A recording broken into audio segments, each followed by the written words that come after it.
जय श्री हरि। श्रीमद्भागवत महापुराण श्रीमद्भागवत महात्म्य तीसरा अध्याय अथ तृतीयोऽध्यायः भक्ति के कष्ट की निवृत्ति। नारद उवाच ज्ञानयज्ञं करिष्यामि शुकशास्त्रकथोज्ज्वलं भक्तिज्ञानविरागाणां स्थापनार्थं प्रयत्नतः। नारद जी कहते हैं, अब मैं भक्ति ज्ञान और वैराग्य को स्थापित करने के लिए प्रयत्न पूर्वक श्री सुखदेव जी के कहे हुए भागवत शास्त्र की कथा द्वारा उज्ज्वल ज्ञान यज्ञ करूंगा। कुत्र कार्यो मया यज्ञ स्थलं तद्वाच्यतामिह महिमा शुक शास्त्रस्य वक्तव्यो वेद पारगैः। यह यज्ञ मुझे कहाँ करना चाहिए, उसके लिए आप स्थान बताइए। आप लोग वेद के पारगामी विद्वान हैं, इसलिए मुझे इस शुक शास्त्र की महिमा सुनाइए। कियद्भिर्दिवसैः श्राव्या श्रीमद्भागवती कथा को विधिस्तत्र कर्तव्यो ममेदं ब्रुवतामितः। यह श्रीमद्भागवत की कथा कितने दिनों में सुनानी चाहिए और उसके सुनने की विधि क्या है, यह भी बताइए। कुमारावुचुः शृणु नारद वक्ष्यामि विनम्राय विवेकिने गंगाद्वार समीपे तो तटमानंद नामकम। सनकादि बोले, नारद जी आप बड़े विनीत और विवेकी हैं, सुनिए हम आपको ये सब बातें बताते हैं। हरिद्वार के पास आनंद नाम का एक घाट है। नाना ऋषिगणैर्दुष्टं देव सिद्ध निषेवितं नाना तरुलता कीर्णं नवकोमलवालुकम्। वहाँ हरिद्वार में अनेकों ऋषि देवता सिद्ध लोग उसका सेवन करते हैं। भांति भांति के वृक्ष और लताओं के कारण वह बड़ा सघन है। वहाँ बड़ी कोमल नवीन बालू बिछाई हुई है। रम्यमेकांत देशस्थं हेम पद्म सुसौरभं यत्समीपस्थ जीवानां वैरं चेतसि न स्थितम्। वह घाट बड़ा ही सुंदर और एकांत प्रदेश में है। वहाँ हर समय कमलों की सुगंध छाया रहती है।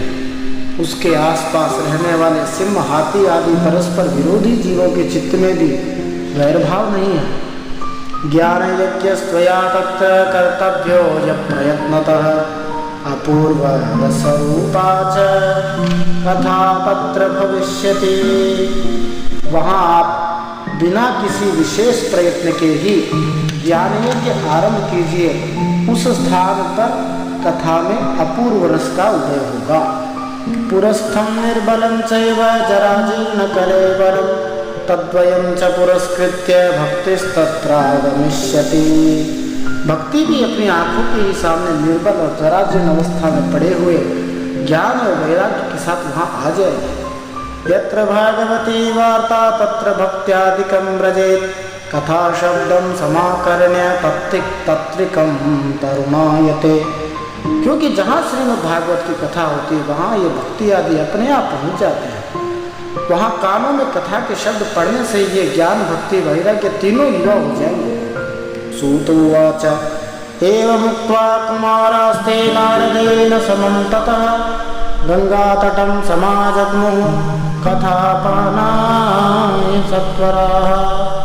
सूत जी कहते हैं, इस प्रकार कहकर महाराज जी के साथ सनकादि भी श्रीमद् भागवत कथामृत का पान करने के लिए वहाँ से तुरंत गंगा तट पर चले आए। यदा यातास्तटं ते तु तदा कोलाहलोऽप्यभूत् भूर्लोके देवलोके च ब्रह्मलोके तथैव च। जिस समय वे तट पर पहुँचे भूलोक, देवलोक और ब्रह्मलोक सभी जगह इस कथा का हल्ला हो गया। श्री भागवत पीयूष पानाय रसलं पटाः धावन्तोऽप्याययुः सर्वे प्रथमं ये च वैष्णवाः। जो भागवत कथा के रसिक विष्णु भक्त थे वे सभी श्रीमद् भागवतामृत का पान करने के लिए सबसे आगे दौड़ दौड़ कर आने लगे। कौन कौन आए, उन सब ऋषियों का नाम 2 श्लोकों में दिया है। भृगुर्वसिष्ठश्च वनश्च गौतमो मेधातिथि देवलदेवरातौ रामस्तथा गाधिसुतश्च शाकलो मृकण्डुपुत्रा त्रिजपिपलादाः योगेश्वरौ या सपराशरौ च छायाशुकोजा जलिजन्मुख्या सर्वेऽप्यमी मुनिगणाः सह पौत्रशिष्याः स्वस्त्रीभिराययुः रतिप्रणयेन युक्ताः। भृगु वशिष्ठ च्यवन गौतम मेधातिथि देवल देवरात परशुराम विश्वामित्र शाकल मार्कंडेय दत्तात्रेय पिप्पलाद योगेश्वर व्यास और पराशर छाया शुक जाजली और जन्मु आदि सभी प्रधान मुनिगण अपने अपने पुत्र शिष्य और स्त्रियों समेत बड़े प्रेम से वहाँ आए। वेदांतानि च वेदाश्च मंत्रास्तंत्राः समूर्तयः दशसप्तपुराणानि षट्शास्त्राणि तथा ययुः। इनके सिवा वेद वेदांत उपनिषद मंत्र तंत्र 17 पुराण 6 शास्त्र भी मूर्तिमान होकर वहाँ उपस्थित हुए। गंगाद्याः सरितस्तत्र पुष्करादिसरांसि च क्षेत्राणि च दिशः सर्वा दण्डकादिवनानि च नगादयो ययुस्तत्र देवगन्धर्वदानवाः गुरुत्वा तत्र नायातान् भृगुसंबोध्य चानयत्। गंगा आदि नदियाँ पुष्कर आदि सरोवर कुरुक्षेत्र आदि समस्त क्षेत्र सारी दिशाएं दंडक आदि वन हिमालय आदि पर्वत तथा देव गंधर्व और दानव आदि सभी कथा सुनने चले आए। जो लोग अपने गौरव के कारण नहीं आए महर्षि भृगु उन्हें समझा बुझा कर ले आए। दीक्षिता नारदेनाथ दत्तमासनमुत्तमं कुमारा वंदिताः सर्वैर्निषेदो कृष्ण तत्पराः। कथा सुनाने के लिए दीक्षित होकर श्री कृष्ण परायण सत्कादि नारद जी के दिए हुए श्रेष्ठ आसन पर विराजमान हुए। उस समय सभी श्रोताओं ने उनकी वंदना करी। वैष्णवाश्च विरक्ताश्च न्यासिनो ब्रह्मचारिणः मुखभागे स्थितास्ते च तदग्रे नारदः स्थितः। श्रोताओं में वैष्णव विरक्त सन्यासी और ब्रह्मचारी लोग आगे बैठे और उन सबके आगे नारद जी विराजमान हुए। एकभागे ऋषिगणास्तदन्यत्र दिवौकसः वेदोपनिषदोऽन्यत्र तीर्थान्यत्र स्त्रियोऽन्यतः। एक और ऋषिगण एक और देवता एक और वेद और उपनिषद आदि तथा एक और तीर्थ बैठे और दूसरी ओर स्त्रियां बैठी। जय शब्दो नमः शब्द शंख शब्दस्तथैव च चूर्णलाजा प्रसूनानां निक्षेपः सुमहान् भूत्। उस समय चारों ओर से जय जयकार नमस्कार और शंखों का शब्द होने लगा और अबीर गुलाल खिले फूलों की खूब वर्षा होने लगी। विमानानि समारुह्य कियन्तो देवनायकाः कल्पवृक्ष प्रसूनैस्तान् सर्वांस्तत्र समाकिरन्। कोई कोई देवता तो विमानों पर चढ़कर वहां बैठे हुए सब लोगों पर कल्पवृक्ष के पुष्पों की वर्षा करने लगे।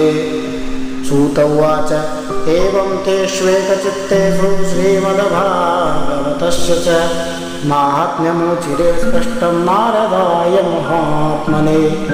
सूत जी कहते हैं इस प्रकार पूजा समाप्त होने पर जब सब लोग एकाग्रचित्त हो गए तब सनकादि ऋषि महात्मा नारद जी को श्रीमद् भागवत का महात्म्य सुनाने लगे। कुमारा ऊचुः अथ ते वर्ण्यते स्माभिर्महिमा शकशास्त्रजः यस्य श्रवणमात्रेण मुक्तिः करतले स्थिता। अब हम भागवत शास्त्र की महिमा सुनाते हैं। इसके श्रवण मात्र से मुक्ति हाथ लग जाती है। सदा सेव्या श्रीमद्भागवती कथा यस्याः श्रवणमात्रेण हरेश्च चित्तं समाश्रयेत्। श्रीमद् भागवत की कथा का सदा सर्वदा सेवन और आस्वादन करना चाहिए। इसके सुनने मात्र से श्री हरि हृदय में आ विराजते हैं। बोलिए भक्तवत्सल भगवान की जय। ग्रंथोष्टादश सहस्रो द्वादश स्कंध संहिता परीक्षित सुख संवाद शृणु भागवतम चत। इसमें 18,000 श्लोक 12 स्कंध हैं। सुखदेव जी और राजा परीक्षित का संवाद है। आप ध्यान देके इसे सुनिए। तावत् संसार चक्रेस्मिन् भ्रमते ज्ञानतः पुमान् यावत् कर्णगता नास्ति शुकशास्त्र कथा क्षणम्। यह जीव तभी तक अज्ञानवश इस संसार चक्र में भटकता है जब तक क्षण भर के लिए भी कानों में इस सुखशास्त्र की कथा उसके नहीं पड़ती। किं श्रुतैर्बहुभिः शास्त्रैः पुराणैश्च भ्रमावहैः एकं भागवतं शास्त्रं मुक्तिदानेन गर्जति। बहुत शास्त्र पुराण सुनने से क्या लाभ, इससे तो व्यर्थ भ्रम ही पड़ता है। मुक्ति के लिए एकमात्र भागवत शास्त्र ही गरज रहा है। कथा भागवतस्यापि नित्यं भवति यद्गृहे तद्गृहं तीर्थरूपं हि वसतां पापनाशनम्। जिस घर में नित्य प्रति श्रीमद् भागवत की कथा होती है वह तीर्थरूप हो जाता है और जो लोग उसमें रहते हैं उनके सारे पाप नष्ट हो जाते हैं। अश्वमेध सहस्राणि वाजपेय शतानि च सुखशास्त्र कथायाश्च कलामारहन्ति षोडशी। हजारों अश्वमेध सैकड़ों वाजपेय यज्ञ इस सुखशास्त्र भागवत की कथा का 16वां अंश भी नहीं हो सकते। तावत् पापानि देहेऽस्मिन् निवसन्ति तपोधनाः यावन्न श्रूयते सम्यक् श्रीमद्भागवतं नरैः। तपोधनों जब तक श्रीमद्भागवत कथा अच्छी तरह नहीं सुनते तभी तक उनके शरीर में पाप निवास करते हैं। न गंगा न गया काशी पुष्करम न प्रयागकम सुखशास्त्र कथायाश्च फलेन समतां नयेत्। गंगा काशी गया पुष्कर प्रयाग कोई भी तीर्थ इस श्रीमद् भागवत की बराबरी नहीं कर सकता। श्लोकार्धम श्लोकपादं वा नित्यं भागवतोद्भवं पठस्व संख्येनैव यदीच्छसि परां गतिम्। यदि परम गति चाहते हैं तो अपने मुख से ही श्रीमद् भागवत के आधे अथवा चौथाई श्लोक का भी नित्य नियम पूर्वक पाठ कीजिए। वेदादिर्वेदमाता च पौरुषं सूक्तमेव च त्रयी भागवतं चैव द्वादशाक्षरैव च। ओंकार गायत्री पुरुष सूक्त तीनों वेद श्रीमद् भागवत द्वादशाक्षर अर्थात ओम नमो भगवते वासुदेवाय यह मंत्र। द्वादशात्मा प्रयागश्च कालः संवत्सरात्मकः ब्राह्मणाश्चाग्निहोत्रं च सुरभिर्द्वादशी तथा। 12 मूर्तियों वाले सूर्य भगवान, प्रयाग संवत्सर रूप काल, ब्राह्मण, अग्निहोत्र, गौ, द्वादशी तिथि, तुलसी च वसंतश्च पुरुषोत्तमैव च एतेषां तत्त्वतः प्राज्ञैर्न पृथक् भावयिष्यते। तुलसी, वसंत ऋतु और भगवान पुरुषोत्तम इन सब में बुद्धिमान लोग वस्तुतः कोई अंतर नहीं जानते, अर्थात ये सब एक ही हैं। यश्च भागवतं शास्त्रं वाचयेदर्थतो निशं जन्मकोटिकृतं पापं नश्यते नात्र संशयः। जो पुरुष रात दिन अर्थ सहित श्रीमद् भागवत शास्त्र का पाठ करता है उसके करोड़ों जन्मों का पाप नष्ट हो जाता है, इसमें तनिक भी संदेह नहीं है। श्लोकार्धं श्लोकपादं वा पठेद् भागवतं च यः नित्यं पुण्यमवाप्नोति राजसूयाश्वमेधयोः। जो भागवत का रोज आधा या चौथाई श्लोक भी पढ़ता है उसे राजसूय और अश्वमेध यज्ञों का फल मिलता है। उक्तम भागवतं नित्यं कृतं च हरिचिन्तनं तुलसी पोषणं चैव धेनूनां सेवनं समम्। नित्य भागवत का पाठ करना, भगवान श्री हरि का चिंतन करना, तुलसी को सींचना और गौ की सेवा करना, ये चारों समान है। अंतकाले तु येनैव श्रूयते शुकशास्त्रवाक् प्रीत्या तस्यैव वैकुंठं गोविन्दोऽपि प्रयच्छति। जो मनुष्य अंत समय में श्रीमद् भागवत का वाक्य सुन लेता है, उस पर प्रसन्न होकर भगवान हरि उसे अपना वैकुंठ धाम दे देते हैं। हेम सिंहयुतं चैतद वैष्णवाय ददाति च कृष्णेन सह सायुज्यं सपुमान् लभते ध्रुवम्। जो मनुष्य इसे सोने के सिंहासन पर रखकर विष्णु भक्त को दान करता है, वह अवश्य ही भगवान का सायुज्य प्राप्त करता है। आजन्म मात्रमपि ये न शठेन किंचित् चेतं विधाय शुकशास्त्रकथान् पीता चाण्डालवच खरवत् पततेन नीतं मिथ्या स्वजन्म जननी जनि दुख भाजा। जिस दुष्ट ने अपनी सारी आयु में चित्त को एकाग्र करके श्रीमद् भागवतामृत का थोड़ा सा भी रसास्वादन नहीं किया, उसने तो अपना सारा जन्म चांडाल और गधे के समान व्यर्थ ही गंवा दिया। वह तो अपनी माता को प्रसव पीड़ा पहुंचाने के लिए ही पैदा हुआ।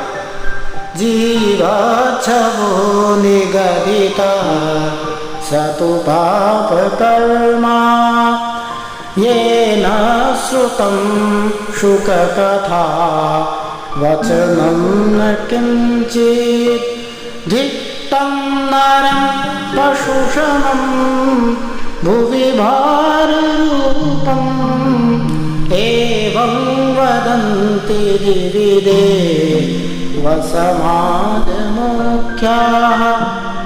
जिसने इस सुख शास्त्र के थोड़े से भी वचन नहीं सुने, वह पापात्मा तो जीता हुआ ही मुर्दे के समान है। पृथ्वी के भार स्वरूप उस पशुतुल्य मनुष्य को धिक्कार है। यूं स्वर्ग लोक में देवताओं में प्रधान इंद्र आदि कहा करते हैं, दुर्लभैव कथा लोके श्रीमद्भागवतोद्भवा कोटि जन्म समुत्थेन पुण्येनैव तु लभ्यते। संसार में श्रीमद् भागवत की कथा का मिलना कठिन है। जब करोड़ों जन्मों का पुण्य होता है तभी इसकी प्राप्ति होती है। तेन योग निधे धीमन श्रोतव्या सा प्रयत्नतः तिना नाम नियमो नास्ति सर्वदा श्रवणम मतम। इसलिए नारद जी, आप बड़े ही बुद्धिमान योग निधि हैं। आप प्रयत्न पूर्वक कथा को सुनिए। इसको सुनने के लिए दिनों का कोई नियम नहीं है, इसे तो सदा ही सुनना अच्छा है। सत्येन ब्रह्मचर्येण सर्वदा श्रवणं मतम् अशक्यत्वात् कलौ बोध्यो विशेषोऽत्र सुखाज्ञया। इसे सत्य भाषण और ब्रह्मचर्य पालन पूर्वक सर्वदा ही सुनना श्रेष्ठ माना गया है, किंतु कलयुग में ऐसा होना कठिन है। इसलिए सुखदेव जी ने जो विशेष विधि बताई है वो जानिए। मनोवृत्तिजयश्चैव नियमाचरणं तथा दीक्षा कर्तुम् अशक्यत्वात् सप्ताह श्रवणं मतम्।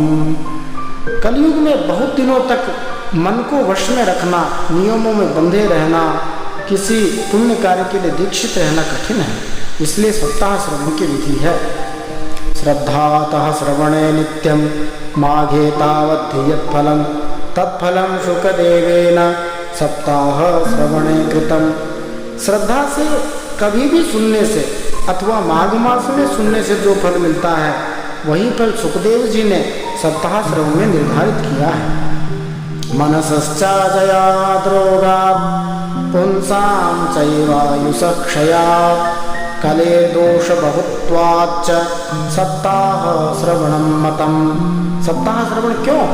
तो मन का असंयम, रोगों की बहुलता, आयु की अल्पता के कारण और कलयुग में अनेकों दोषों की संभावना से ही सप्ताह श्रवण का विधान किया गया है। यत्फलं नास्ति तपसा न योगेन समाधिना अनायासेन तत्सर्वं सप्ताह श्रवणे लभेत्। जो फल तप, योग और समाधि से भी प्राप्त नहीं हो सकता, वह सर्वांग रूप में सप्ताह श्रवण से सहज में ही मिल जाता है। यज्ञात् गर्जति सप्ताह सप्ताहो गर्जति व्रतात् तपसो गर्जति प्रोच्चैस्तीर्थैर्जपैर्जपो तीर्थान् नित्यं हि गर्जति योगात् गर्जति सप्ताहो ध्यानात् ज्ञानात् च गर्जति किं ब्रूमो गर्जनं तस्य रे रे गर्जति गर्जति। सप्ताह श्रवण यज्ञ से, व्रत से, तप से, तीर्थ सेवन से, योग से, यहाँ तक कि ध्यान और ज्ञान से भी बढ़कर है। अजी इसकी विशेषता का कहाँ तक वर्णन करें, यह तो सभी से बढ़ चढ़कर है। शौनक उवाच सासर्यमेत कथितं कथानकं ज्ञानादिधर्मं विगणय्य साम्प्रतं निःश्रेयसे भागवतं पुराणं जातं कुतो यो गविदादिसूचकम्। शौनक जी ने पूछा, सूत जी यह तो आपने बड़े आश्चर्य की बात कही। अवश्य ही यह भागवत योगवेत्ता ब्रह्मा जी के भी आदि कारण भगवान श्रीमद् नारायण का निरूपण करता है, परंतु यह मोक्ष की प्राप्ति में ज्ञानादि सभी साधनों का तिरस्कार करके इस योग में उनसे भी कैसे बढ़ गया। सूतोवाच यदा कृष्णो धरां त्यक्त्वा स्वपदं गन्तुमुद्यतः एकादशं परिसृत्य युद्धवो वाक्यमब्रवीत्। सूत जी ने कहा, शौनक जी जब भगवान श्री कृष्ण इस धराधाम को छोड़कर अपने नित्य धाम को जाने लगे तब उनके मुखारविंद से एकादश स्कंध का ज्ञानोपदेश सुनकर भी उद्धव जी ने पूछा। उद्धव उवाच त्वं तु यास्यसि गोविन्द भक्तकार्यं विधाय च मच्चित्ते महती चिंता तां श्रुत्वा सुखमावह। उद्धव जी बोले, हे गोविंद आप तो अपने भक्तों का कार्य करके परमधाम को पधारना चाहते हैं, लेकिन मेरे मन में एक बड़ी चिंता है, उसे आप शांत कीजिए। आगतोऽयं कलिर्घोरो भविष्यन्ति पुनः खलाः तत्संगेनैव सन्तोऽपि गमिष्यन्त्युग्रतां स यदा। घोर कलिकाल आया समझिए, इसलिए संसार में अनेकों दुष्ट प्रकट हो जाएंगे। उनके संसर्ग से जब अनेकों सत्पुरुष भी उग्र हो जाएंगे, तदा भारवती भूमिर गोरूपेयं तमाश्रयेत् अन्यो न दृश्यते त्राता त्वत्तः कमललोचन। तब उनके भार से यह पृथ्वी किसकी शरण में जाएगी। हे कमल नयन, मुझे तो आपको छोड़कर इसकी रक्षा करने वाला दूसरा दिखाई नहीं देता। अतः सत्सु दयां कृत्वा भक्तवत्सलमाव्रज भक्तार्थं सगुणो जातो निराकारोऽपि चिन्मयः। इसलिए हे भक्तवत्सल आप साधुओं पर कृपा करके यहाँ से मत जाइए। भगवान आपने निराकार और चिन्मात्र होकर भी भक्तों के लिए ही तो यह सगुण रूप धारण किया है। त्वद्वियोगेन ते भक्ता कथं स्थास्यन्ति भूतले निर्गुणोपासने कष्ट मतः किंचित विचारय। फिर भला आपका वियोग होने पर वे भक्तजन पृथ्वी पर कैसे रह सकेंगे। निर्गुण उपासना में तो बड़ा कष्ट है, इसलिए कुछ और विचार कीजिए। इत्युद्धव वचः श्रुत्वा प्रभासे चिन्तयद्धरिः भक्तावलम्बनार्थाय किं विधेयं मयेति च। प्रभास क्षेत्र में उद्धव जी के ये वचन सुनकर भगवान सोचने लगे कि भक्तों के अवलंबन के लिए मुझे क्या करना चाहिए। स्वकीयं यद्भवेत् तेजस् तच्च भागवते दधात् तिरोधाय प्रविष्टोऽयं श्रीमद्भागवतार्णवम्। शौनक जी तब भगवान ने अपनी सारी शक्ति भागवत जी में रख दी और वे अंतर्धान होकर इस भागवत समुद्र में प्रवेश कर गए। बोली भागवत भगवान की जय। तेनेयं वाङ्मयी मूर्ति प्रत्यक्षा वर्तते हरेः सेवनात् श्रवणात् पाठात् दर्शनात् पापनाशिनी। इसलिए यह भगवान की साक्षात शब्दमयी मूर्ति है। इसके सेवन, श्रवण, पाठ अथवा दर्शन से ही मनुष्य के सारे पाप नष्ट हो जाते हैं। ये साक्षात भगवान की मूर्ति है। सप्ताह श्रवणम तेन सर्वेभ्योऽप्यधिकं कृतं साधनानि तिरस्कृत्य कलौ धर्मो यमीरितः। इसीलिए सप्ताह श्रवण सबसे बढ़कर माना गया है। कलयुग में और कोई साधन नहीं चलता है। दुख दारिद्र्य दौर्भाग्य पाप प्रक्षालनाय च काम क्रोध जयार्थम ही कलौ धर्मो यमीरितः। इस कलिकाल में यही ऐसा धर्म है जो दुख, दरिद्रता, दुर्भाग्य और पापों की सफाई कर देता है तथा काम क्रोध आदि शत्रुओं पर विजय दिलाता है। अन्यथा वैष्णवी माया देवैरपि सुदुस्त्यजा कथम त्याज्या भवेत् पुंभिः सप्ताहोतः प्रकीर्तितः। अन्यथा भगवान की इस माया से पीछा छुड़ाना देवताओं के लिए भी कठिन है, मनुष्य तो इसे छोड़ ही कैसे सकते हैं। अतः इससे छूटने के लिए ही सप्ताह श्रवण का विधान किया गया है। सूत उवाच एवं नगाः श्रवणोरुधर्मे प्रकाश्यमाने ऋषिभिः सभायाम् आश्चर्यमेकं समभूत्तदानीं तदुच्यते संसृणु शौनकत्वम्।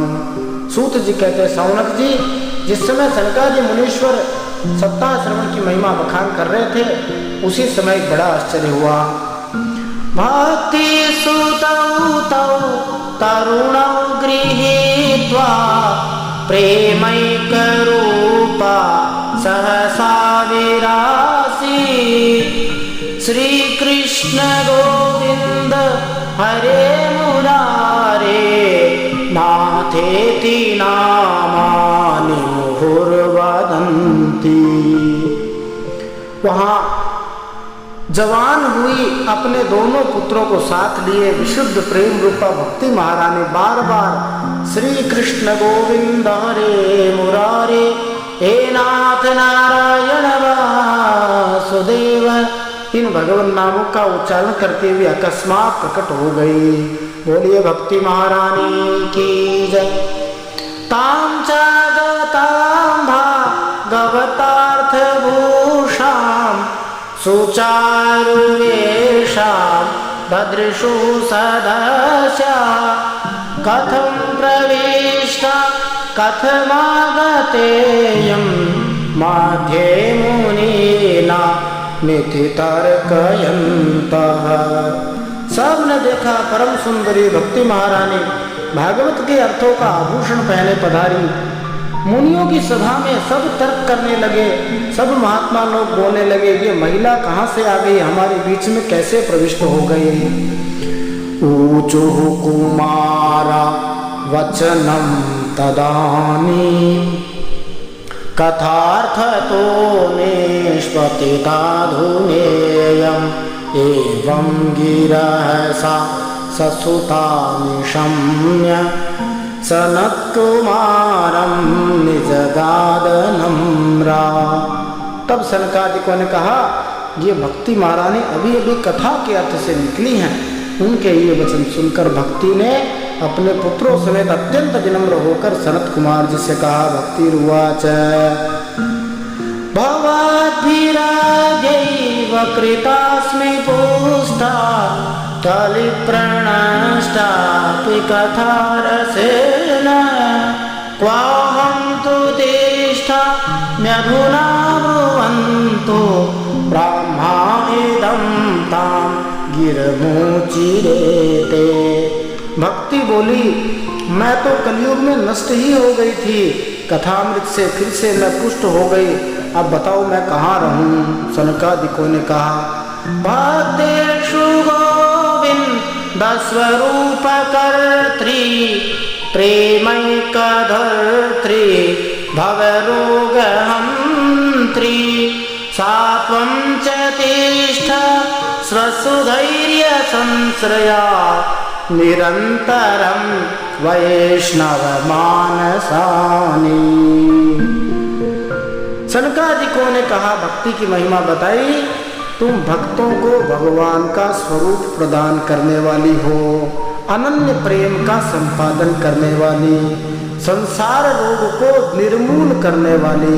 अतः धैर्य धारण करके नित्य निरंतर भगवान श्री हरि के भक्तों के हृदयों में ही निवास करो। बोलिए भक्त भक्ति महारानी भगवान की जय। ततो कि दोषः कलिजायि में त्वां द्रष्टुं न शक्ता प्रभवोऽपि लोके। एवं तदाज्ञा वसरेऽपि भक्ति तदा निषन्ना हरिदास चित्ते। ये कलयुग के दोष भले ही सारे संसार पर अपना प्रभाव डाले, किंतु वहां तुम पर इनकी दृष्टि भी नहीं पड़ सकेगी। भक्तों के हृदय में विराजमान हो गई भक्ति महारानी। बोलिए भक्ति महारानी की जय।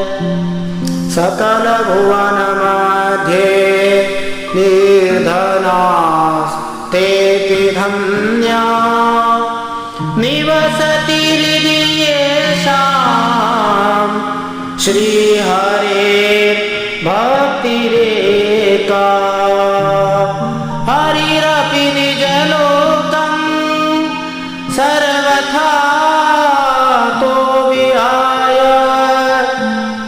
प्रविशति हृदि तेषां भक्तिसूत्रोपनब्धः। जिनके हृदय में एकमात्र श्री हरि की भक्ति निवास करती है, वे त्रिलोकी में निर्धन होने पर भी सबसे धनवान है, क्योंकि इस भक्ति की डोरी से बंधकर तो साक्षात नारायण अपना परम धाम छोड़कर उनके हृदय में आकर बस जाते हैं। बोले सच्चिदानंद भगवान की जय। ब्रूमोद्यते किमधिकं महिमानमेवं ब्रह्मात्मकस्य भुवि भागवता वेदस्य यत्संशयान् निगदिते लभते सुवक्ता श्रोतापि कृष्ण समतावलमन्य धर्मैः। इस धरती पर यह भगवान, यह भागवत साक्षात भगवान का विग्रह है। हम इसकी महिमा कहाँ तक बताएं। इसका आश्रय लेकर इसे सुनाने से तो सुनने और सुनाने वाले दोनों को ही भगवान श्री कृष्ण की समता प्राप्त हो जाती है। इसे छोड़कर अन्य धर्मों से क्या प्रयोजन है। बोलिए भागवत भगवान की जय। श्री पद्म पुराणे उत्तरखंडे श्रीमद्भागवत माहात्म्ये भक्ति कष्ट निवर्तनम नाम तृतीयः। श्रीमन्नारायण।